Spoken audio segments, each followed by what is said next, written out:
guys, welcome back to my channel. It's me, Kagam, and welcome to a new video. I just wanted to come on here and talk about a few things that have been on my mind. Everything is timestamped below in the description and in the comment section. Tell me what you think about everything. It's just a bit of a mixture of just some random thoughts that I've been having about luxury in general, but I can't wait to talk about it with you guys. So, yeah, here we go.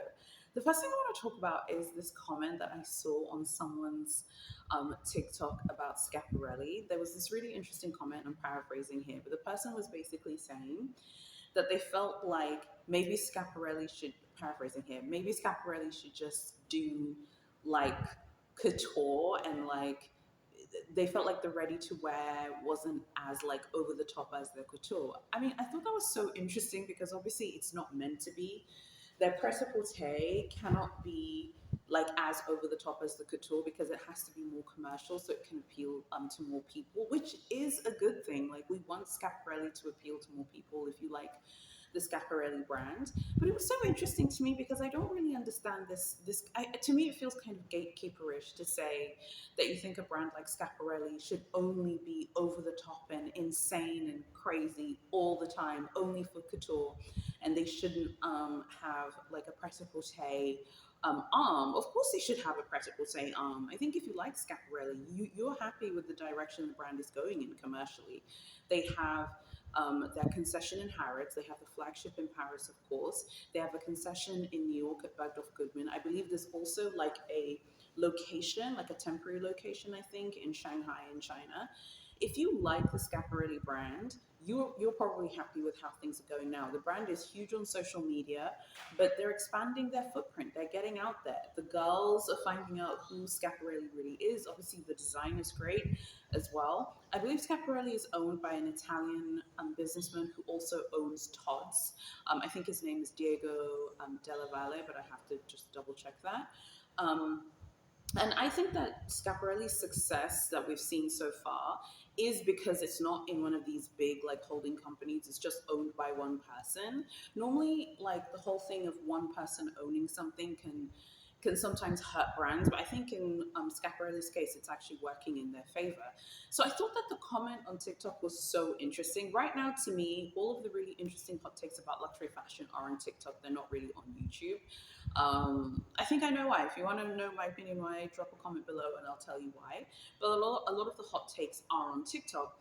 And I thought it was just such an interesting perspective. To me, anyway, it reads as super interesting because it's like we should want them to be more commercial and be more successful because if they're more successful, then they can release, perfumes and makeup and stuff like that. Brands have to survive and they have to make money in order to survive. And I think it's really naive to think that a brand like Schiaparelli, like the businessman who owns Schiaparelli, like he's just going to pump money in it forever so that they can have these completely insane couture shows all the time.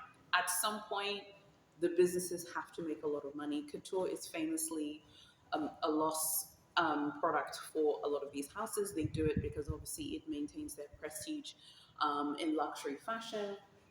I can imagine for Schiaparelli, I'm sure couture does well for them.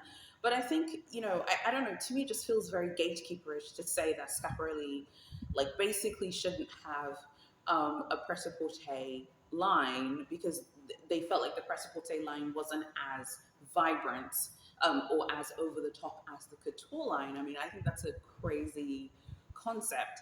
It's a little gatekeeperish to me because all of this is about money. Schiaparelli's ready to wear is insanely expensive. It is more expensive.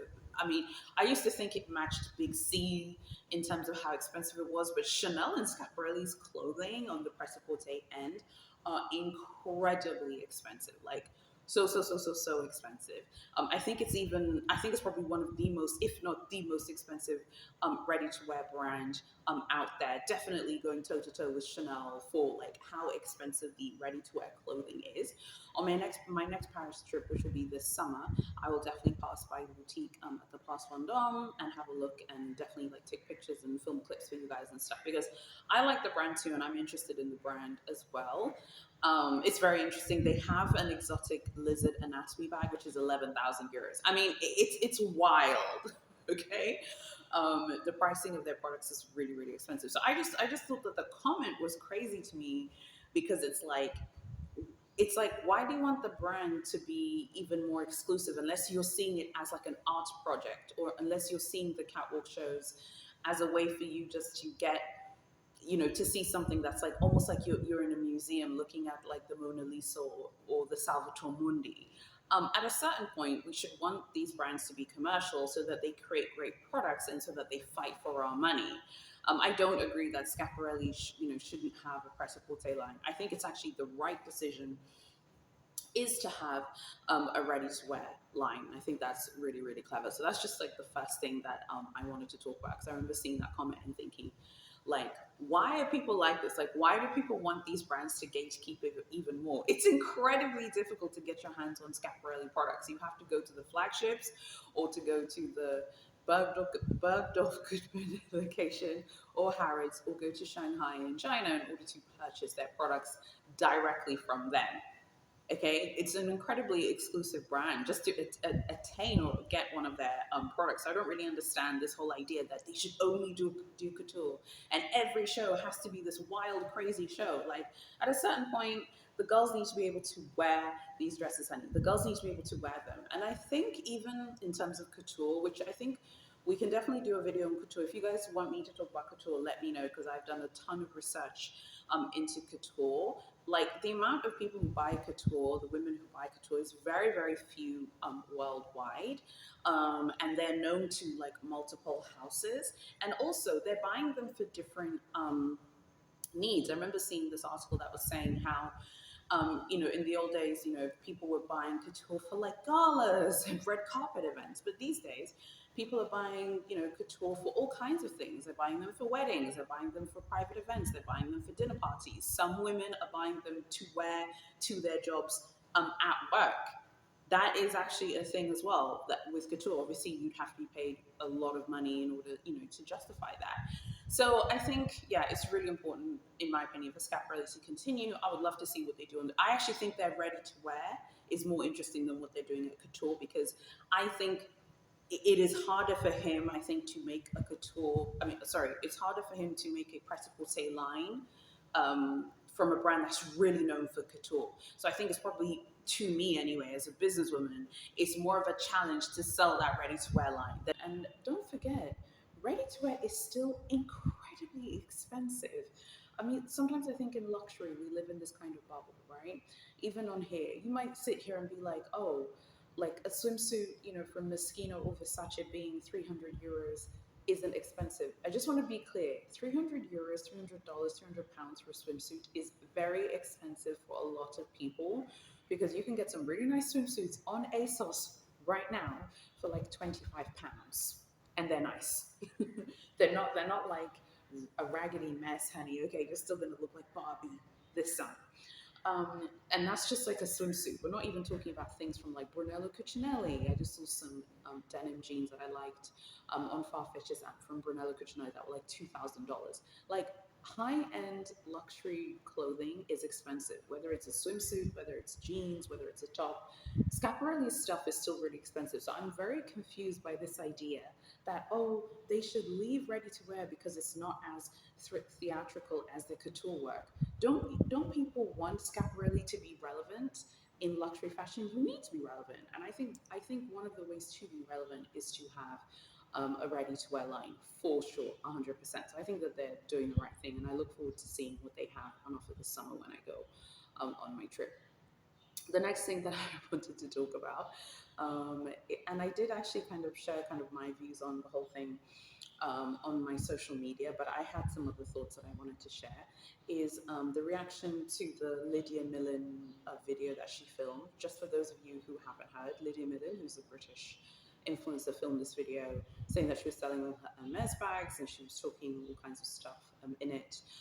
And then she also basically said that she's launching her own handbag collection. I'm actually not really interested in Lydia's video. I was more interested in the luxury shopping YouTube community's reaction to the video. That's actually what I found to be more interesting. Because to me, it seemed that Lydia was doing this more for business. It didn't, to me anyway. I don't know about you guys. I didn't really see it as like a rejection of luxury or whatever. Right now, it's very trendy to post these like anti-luxury, anti-haul, anti-big H, anti-Chanel, anti-whatever videos. Everyone is dragging the luxury girls. Honestly, I just think that this is retention, if I'm honest. um, the same people saying that luxury is over are the same people who spent thousands of pounds, dollars, euros on luxury, not like that long ago. I think people are saying it because it's trendy right now to come across frugal and like you're over it. The girls are still making billions of dollars, euros, pounds every year.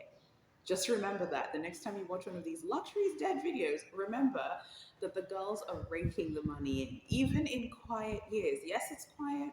Yes, there's a decrease in visitors, but this just shows you how much money people have. The girls don't really need to sell to everyone. They can sell to like a select group of people and still churn a lot of money. So the reaction to her video was really interesting. I watched a lot of the reaction videos, and something which I just wanted to mention, because for me, like I said, I just think that she's doing this for business, honey. I think she's doing this for a check because she's launching her own line of handbags.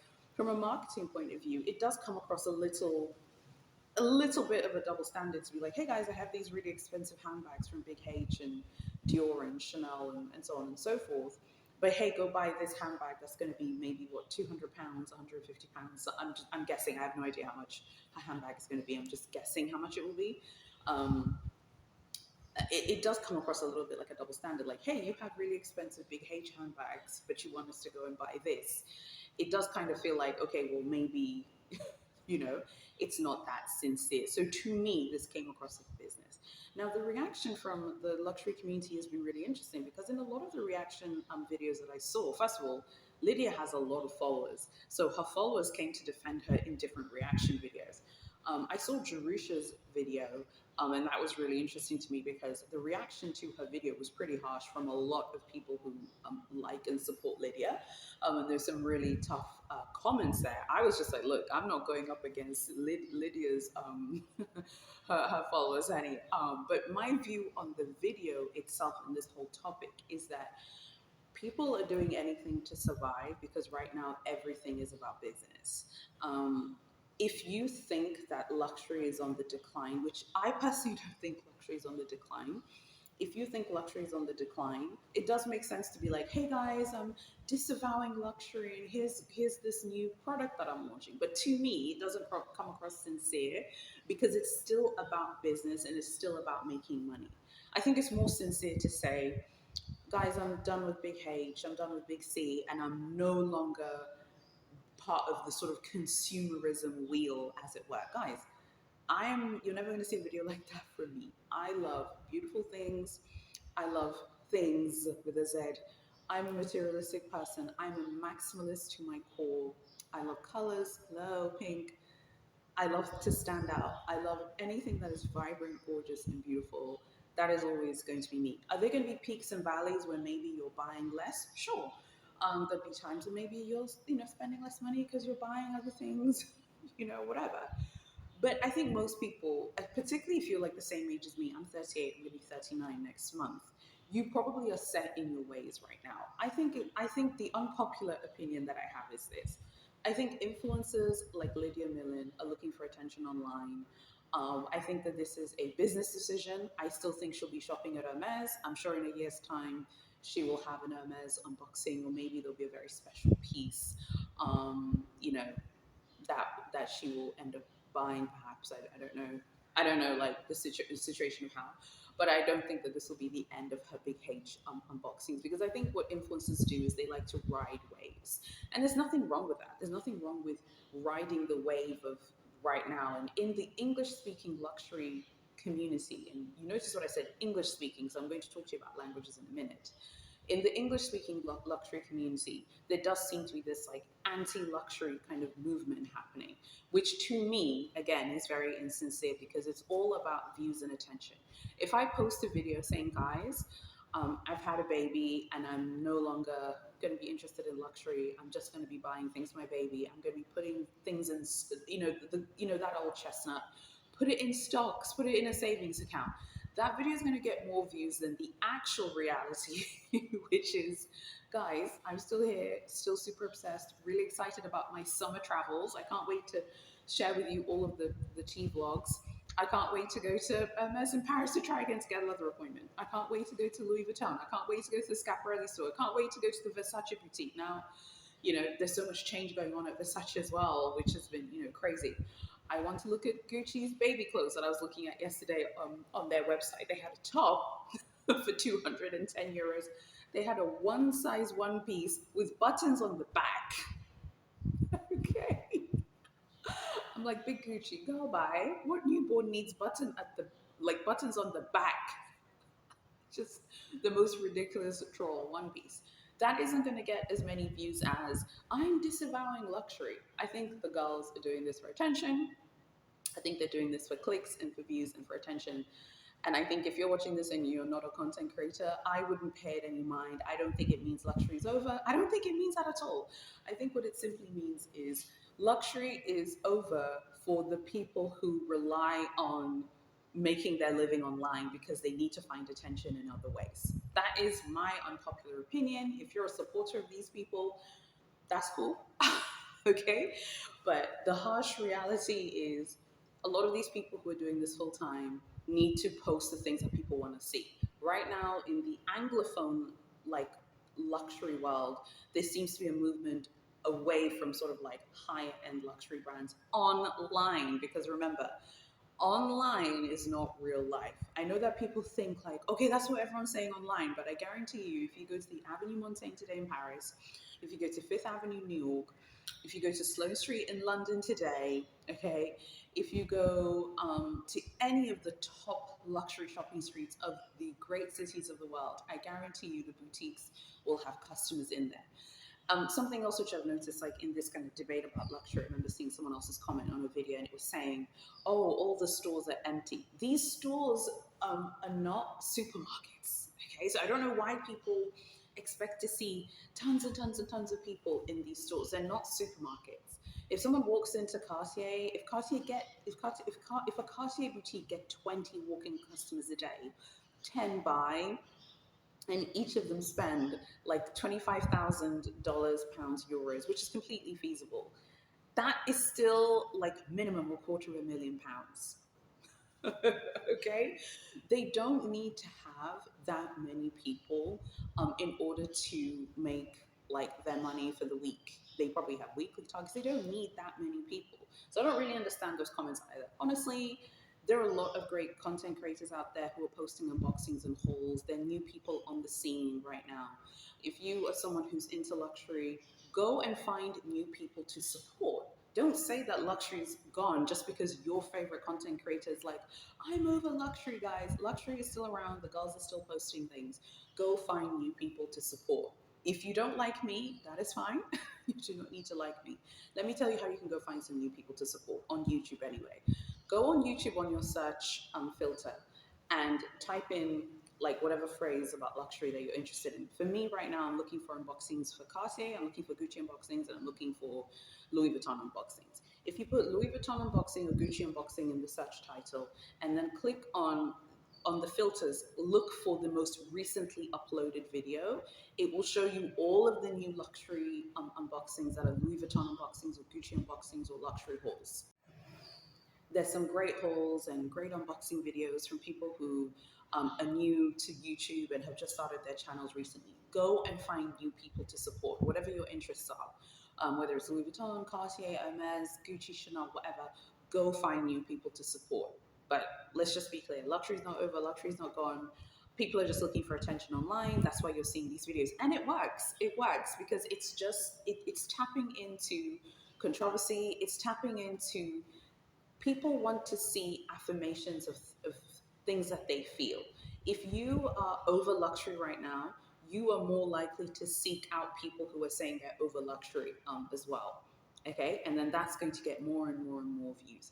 The reason why I mentioned language is because recently, in the past like 6-7 months, I had noticed that I was getting a lot of people from Japan, China, Germany, Russia, Thailand, and Vietnam, using auto translate on my videos. So you've noticed that some of my videos have English subtitles. Like in the title, I'll say this video has English subtitles. All of my videos have the automatic. Well, they should have the automatic captions, but I realized that the automatic captions, for me anyway, the subtitles were not good enough. They're not up to my standard because even my name was spelt wrong. So I have a like freelancer who makes subtitles for videos that I think you guys will like and you guys will like to watch. So you've noticed some of my videos have like English subtitles, and then they'll have like translated subtitles as well from different countries. And in that, I've learned that there's so much interest from people who are not native English speakers. Japanese is the number one most translated language on my channel, followed by German, followed by Korean, okay, and then it's Russian, and then it's Spanish. I had no idea that Glamazons in those countries were watching my videos, translating them, and were benefiting from me going out of my way to subtitle them again, just to get the subtitles completely right. Having this consultant do it because the AI is not good. Is not good right now. So in that, I was learning like luxury is still thriving, you know, in other parts of the world that are not English speaking. Again, like I said, sometimes it feels like the English like YouTube community is a little bit of a bubble. People just think, oh, well, because that content creator said it's dead, it's dead. No, it's not. Okay, the rest of the world is carrying on with luxury, and people are enjoying luxury and shopping luxury in other countries where people do not speak English. So shout out to everyone who supports me from all countries of the world. And also, thank you so much to all the people who are supporting me and watching my videos, translating them into their native languages. It's a massive honor for me. And that's why I've been putting the subtitles. And I've been putting the subtitles, of course, to also help people who need subtitles for like just for audio. Even with me, sometimes like I'll watch films with subtitles. Maybe you're like on your phone and you don't want to like miss something. So anyway, I'm just using that example like from my own channel to show you that the world is very big and it's very diverse. You might watch someone who says luxury is dead, but there's someone in another country who's like translating people's videos about the Louis Vuitton launch or about new Chanel releases. Luxury is diverse, and just because a select group of people on YouTube are not like super focused on luxury anymore does not mean that luxury is gone and finished. Trust me, if I cared about views and clicks, I would ride the anti-luxury train. I'm not interested in that. I'm not excited or passionate about it because it's not true to my interests. Right now we're just planning our trips for summer. We're, going to be getting visas soon. I'm so excited. I can't wait to see what's in the stores. I can't wait to go to Paris, honey. I can't wait to see what Galerie Lafayette looks like during summertime. I can't wait to go to all the luxury stores that I love. It would be so insincere for me to be like, yeah, guys, going to be doing this and this and this when that isn't my interest. I'm not mad at the people doing the things that they want to do, but I guess for me, the influencers who are doing this for attention and for clicks are more annoying because once things cool down, they'll be back with their big H pieces, they'll be back with their big C pieces, and they'll be back online. And I also think it's kind of annoying to be like, you know, promoting luxury really hard to people. And then once you have completed your collection, I don't even know if I believe in the idea of collections, and we can also debate that if you want. But once a lot of these people have completed their collections, they're like, okay, I'm over luxury now. Well, let other people enjoy it. It doesn't mean luxury is over. It just doesn't mean that you don't want to buy things anymore. And that's fine. So tell me what you think about all of that. And then finally, before I go, I just want to quickly mention the Louboutin Margiela Tabby um, collab. What do you think about this? Okay, I can't stop looking at this collab because I can't figure out whether it's genius or whether it's just trolling on a new level. I don't actually think this is trolling. I actually think this is like avant-garde fashion that's very cool and edgy and avant-garde.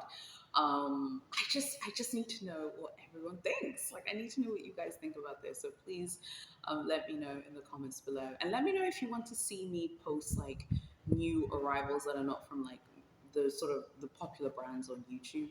Let me know because I do have a video where I could just show you guys like a ton of new arrivals. I just can't figure out whether I love these or don't like them. The tabbies in general, I think, are an acquired taste. The tabbies from Margiela, because I used to not like them, but I kind of see why people like them because they look like very comfortable. They also look like comfortable shoes to wear, sort of like when you're out and about, like during the day. But the Louboutin Margiela collab, now I'm just like, what does this make me feel? I'm erring on the side of I think these are really beautiful avant-garde shoes that make sense if it's your style. And they're maximalist. So I kind of feel like maximalism is back now. When Quiet Luxury was at its height, you know me, I was tired. Okay, so I feel like maximalism is back and I will take it in all forms. Even if I wouldn't wear them, I still think it's really cool that this collab has kind of captured people's attention. So I'd love to know what you think. Thank you so much for watching, you guys. Please subscribe to the channel, hit notifications. That's the best way to support. And also sign up for the newsletter. It's linked below. It goes out once a week. I've already sent the newsletter. You already missed out. I sent it, I think, last week.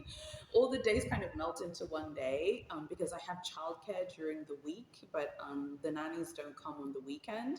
So sometimes on the weekend it becomes like one big melted day where I'm just sitting with my son nursing him like the entire day. It's just like sometimes I can't even remember the day, but I did send it last week. Please, please, please sign up for the newsletter. That is a really, really good way to support me. Tell me what you think about everything. Hey, listen, we're broad church here, meaning I can listen to all kinds of points of view. I want to listen to what you have to say. What do you think about the Schiaparelli thing, about people having a moan and a whinge that they don't think like Schiaparelli should do pret-a-porter? What do you think about the whole reaction to the influencer selling her bags? Do you agree with me and my cynical take that this is all for views and she's doing this for attention? Because that's what I think.